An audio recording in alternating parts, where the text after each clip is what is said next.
Are you nervous? Miss York asked as I shyly loitered backstage. I gulped and nodded. Well, don't be. You look amazing and I'm sure your routine will be spellbinding, she claimed. It'll be anything but. I might have reached grade 4, so for a 12-year-old, I'm not a bad dancer. But that was ages ago, and in spite of returning to my morning stretching routines and practicing my arabesques and pirouettes, my chasse, saute, and jeet on a daily basis, I really don't think I'll be convincing as a ballerina. Boys are taught differently to girls, and I rack my brains trying to recall how our dance tutors used to coach the girls.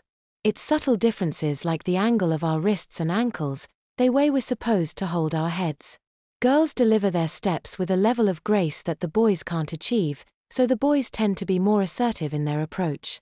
I never learned to flutter my fingers and wasn't confident on point, a technique that I'd only just begun a few months before I quit. Whilst I've had a couple of months to brush up on my ballet, I've only had 2 weeks to learn to dance like a girl. There's nothing to do but limber up and linger whilst the other cast members are getting ready. At least all the other boys are wearing stage makeup too, so I'm not the only one feeling shy and sheepish. But unlike mine, theirs isn't so distinctly feminine. Some rehearse their lines, others chat in groups. The backstage crew scurry around and I find a quiet corner to do my final stretches and last-minute practice. The stage manager, one of the 5th-year students, eventually tells everyone to be silent backstage.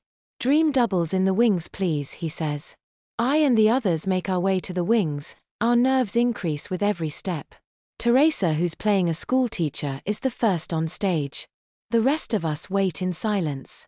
Susan is dressed as an astronaut, Mark is a racing driver, Mary is a surgeon, Robert, predictably, is a builder, Brian is a civil engineer, and Rose is a computer programmer. And me. Being a ballerina, I'm the one they're all staring at. The girls tell me I look cute and boys sneer and call me a faggot. It's not my fault John dropped out and Kelly stepped in. I stated beneath my breath as the play acted out on stage. I should have been like Billy Elliot, not Nicola Morova. Who? Robert asked as a teacher told us to shush. She's a famous ballerina. I said in hushed tones. So are you. Mark sneered.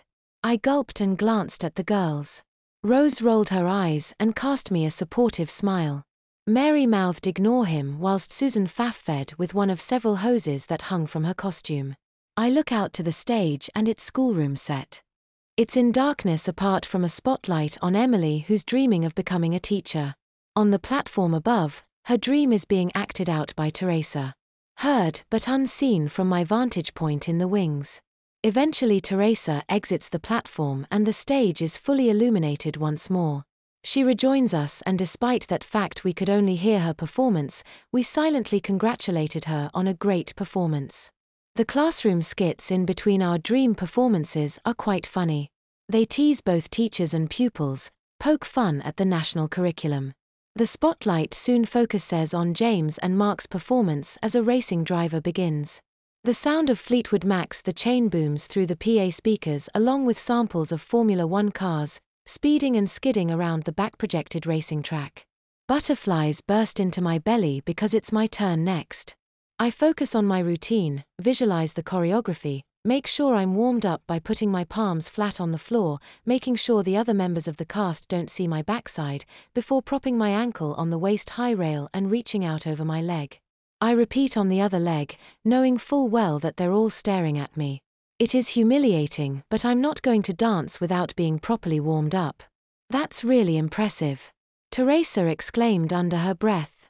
How do you do it? She asked. Lots of practice.